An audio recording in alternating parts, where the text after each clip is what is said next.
ตัวผู้เป็ดพุ่งเบี้ยว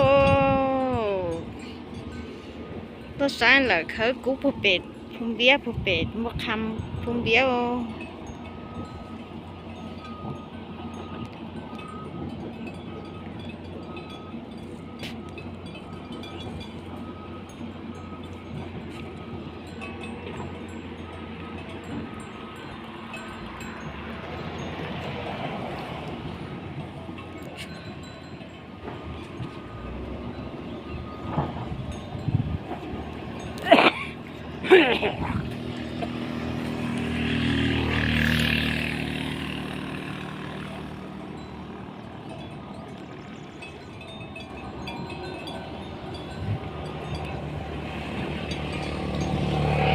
我不还是一种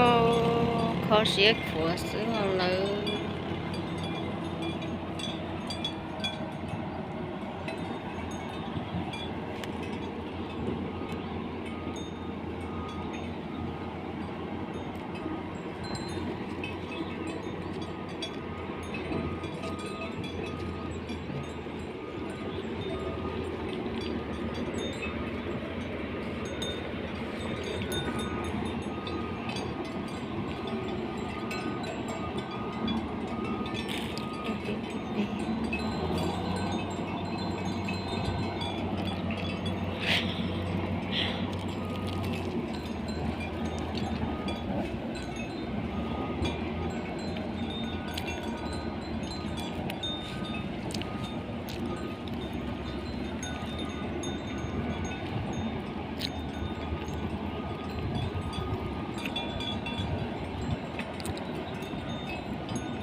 นั่นตัวยา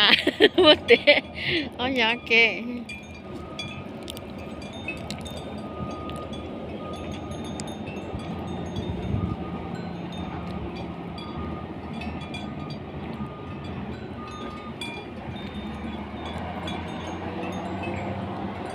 rồi nó bó thì cho hơn chỗ tiêu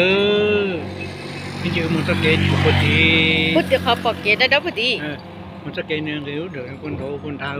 cả căn gì phải ơ ปอกกันเยบ่เปะฮะสิไปเฮามันต้องพูดเปะ